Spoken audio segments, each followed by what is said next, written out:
قارون کے خزانے کے متعلق آپ نے تاریخی حکایات اور محاورے تو ضرور سنے ہوں گے۔ یہ وہی شخص ہے جس کا ذکر اللہ نے قرآن میں نشان عبرت کے طور پر کیا ہے۔ یہ بنی اسرائیل کا وہی امیر شخص تھا جس کے خزانے کی کنجیاں 300 اونٹوں اور خچروں پر لادی جاتی تھیں، اور ہر کنجی چمڑے کی ہوتی تھی جو ایک خزانے کی چابی تھی۔ تاریخ انسانی میں شاید قارون سے زیادہ دولت کسی شخص کو عطا نہیں کی گئی۔ قارون حضرت موسیٰ کے چچا یاسور کا بیٹا تھا۔ وہ نہایت ہی خوبصورت آدمی تھا۔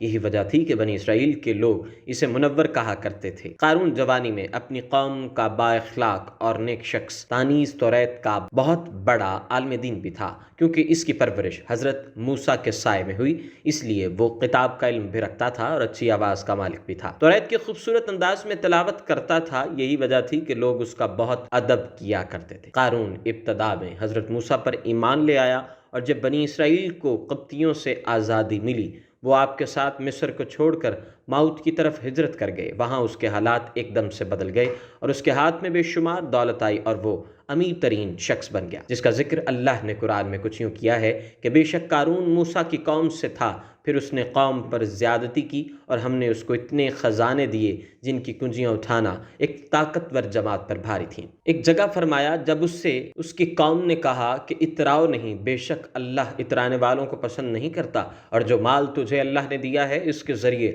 آخرت کا گھر طلب کر، اور دنیا سے اپنا حصہ نہ بھول، اور احسان کر جیسا اللہ نے تجھ پر احسان کیا، اور زمین میں فساد نہ کر، بے شک اللہ فسادیوں کو پسند نہیں کرتا۔ جب زکوٰۃ کا حکم نازل ہوا اور حضرت موسیٰ نے اس سے عہد لیا، تو اس نے یہ وعدہ کیا تھا کہ اپنی دولت کا 1000واں حصہ زکوٰۃ نکالے گا۔ جب اس نے اپنے مال کا حساب لگایا تو ایک بہت بڑی رقم زکوٰۃ کی نکلی، لہٰذا اس کے دل میں لالچ پیدا ہو گئی اور وہ زکوٰۃ کا منکر ہو گیا، اور ایک گندی چال چلی۔ اس نے بنی اسرائیل میں سے ایک گروہ جو کہ اس کی حمایتی تھا جمع کیا اور کہا، اے بنی اسرائیل، موسیٰ نے ہمیں بہت سارے امور کا حکم دیا جس پر تم لوگوں نے اس کی پیروی کی، اب وہ تم سے تمہارا مال بھی لینا چاہتا ہے۔ فلاں فاحشہ عورت کو لے کر آؤ تاکہ اسے کچھ پیسے دے کر موسیٰ کو بدکار ثابت کیا جائے۔ قارون نے اپنی قوم کے لوگوں کو جمع کیا اور حضرت موسیٰ سے پوچھا کہ زنا کی کیا سزا ہے؟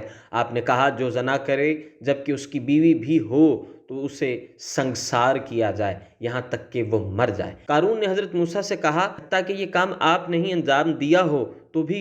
آپ نے کہا، ہاں، حتیٰ کہ اگر اس کام کو میں بھی انجام دوں تو یہاں حکم ہے۔ قارون نے کہا، بنی اسرائیل یہ گمان کرتے ہیں کہ آپ نے فلاں فاحشہ عورت سے زنا کیا ہے۔ حضرت موسیٰ نے فرمایا کہ اس عورت کو میرے سامنے لاؤ، لہٰذا وہ عورت بلائی گئی تو آپ نے فرمایا، اے عورت، اس اللہ کی قسم جس نے بنی اسرائیل کے لیے دریا کو پھاڑ دیا اور سلامتی کے لیے دریا کے پار کرا کر فرعون سے نجات دی، سچ کہہ دے کہ یہ واقعہ کیا ہے۔ آپ کے جلال سے عورت کانپنے لگی اور سچ بتا دیا۔ اس وقت آپ دیدہ ہو کر سجدے میں گر پڑے اور دعا مانگی کہ یا اللہ، قارون پر اپنا عذاب نازل فرما دے۔ لہٰذا تمام لوگ جو اس کے ساتھ تھے جدا ہو گئے۔ آپ نے اللہ کے حکم سے زمین کو حکم دیا تو زمین پھٹ پڑی اور اس کے پیروکار اس میں دھنسنے لگے، اور دیکھتے ہی دیکھتے قارون، اس کا خزانہ اور مکان زمین میں دھس گیا۔ اس کے بعد زمین دوبارہ بند ہو گئی۔ تا قیامت قارون اور اس کا خزانہ عبرت کا نشان بن کے رہے گا۔